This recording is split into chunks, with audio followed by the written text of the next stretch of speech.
एक भक्त हुई हैं ठाकुर जी की, मुस्लिम वर्ण में, मुस्लिम जाति में जिनका जन्म हुआ। ताज बेगम नाम सुना होगा आपने, नाम सुना है। अकबर की बेगम थी ताज बेगम। और जिस समय ताज बेगम थी उस समय ताज बेगम की जैसा कोई सुंदर नहीं था, कोई दूसरी सुंदर स्त्री नहीं थी उनकी तरह। अपने स्वरूप का बड़ा अभिमान करती थी।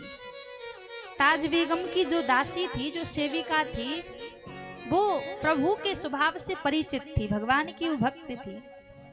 तो कभी कभी वो भगवान की लीलाएं ताज बेगम को सुनाया करती। अब इनको बड़ा अभिमान था अपने स्वरूप का।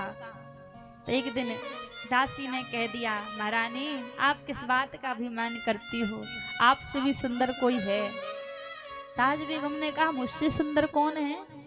कहा, आपसे सुंदर है हिंदुओं का खुदा जो वृंदावन में रहता है, वो आपसे भी सुंदर है।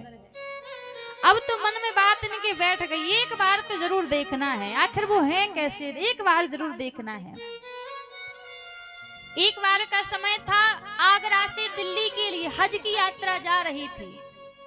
तो जब यात्रा जा रही थी तो रास्ते में वृंदावन पड़ा। अब जैसी वृंदावन पड़ा तो वृंदावन की वो भूमि का प्रभाव, जब वहां पहुंची तो ताज बेगम पूछने लगी मौलवी साहब से, ये जो स्थान है ये कौन सा स्थान है? उन्होंने कहा, ये वृंदावन है। अच्छा, ये वृंदावन है, ये वही वृंदावन है जहाँ वो हिंदुओं का भगवान रहता है? उन्होंने कहा, हाँ ये वही वृंदावन है। अब मौलवी साहब बोले, हमें क्या लेना देना, हमें तो अपनी यात्रा पे जाना है। ताज बेगम बोली, नहीं, यात्रा पे हम बाद में जाएंगे, पहले एक बार इनके भगवान को देखना जरूर है कि इनका भगवान है कैसा, एक बार जरूर इनको देखना है। सबने रोका, बात नहीं मानी। और जब बात नहीं मानी, चली गई बिहारी जी के मंदिर में। और जैसे बिहारी जी के सामने जाके खड़ी हुई,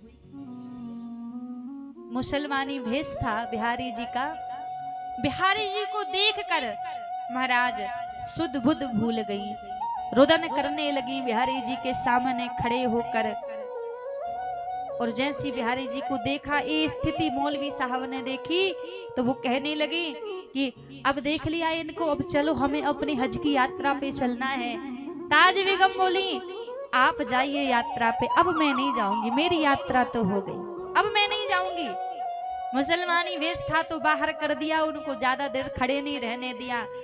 जब बाहर कर दिया तो अपनी भाषा में ताज बेगम पद गा के प्रभु से कहने लगी, प्रभु मैं भले ही मुस्लिम जाति से हूँ, लेकिन प्रभु सुनो दिल जानी मेरे दिल की कहानी, तेरे हाथ हूँ बिकानी, बदनामी भी सहूंगी, हूँ मैं मुसलमानी पर तेरे नाल प्यारे हिंदू बानी हो रहूंगी। सावरे सलोने सर ताज सोहे कुल्लेदार, तेरे नेह दाग में निदाग हो रहूंगी।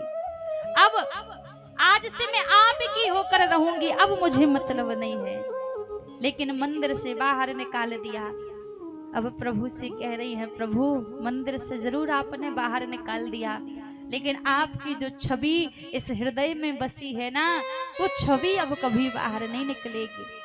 अब तो वृंदावन में पागलों की तरह ताज बेगम घूमती है, कभी यमुना के किनारे पर बैठी हैं, रो रही हैं और बस प्रभु को याद कर रही हैं, कभी किसी संत के पास बैठी हैं, कभी किसी गली से घूम रही हैं, पागलों की तरह स्थिति हो गई।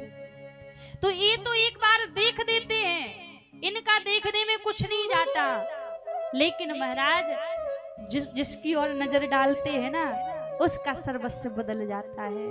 वो फिर कहीं के काम का ही नहीं रहता, फिर उसके जीवन में अपने लिए अपना सुख अपना दुख कुछ भी नहीं बचता।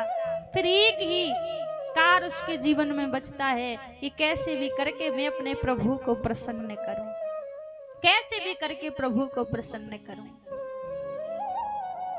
आज ताज बेगम यमुना पर बैठी हुई हैं और रुदन कर रही हैं प्रभु को याद करके, क्योंकि प्रभु ने एक बार वो छवि दिखा दी ना, और वो छवि दिखा के खुद तो छिप गए जाके, और अब पागल की तरह डोल रही है, फिर रही है।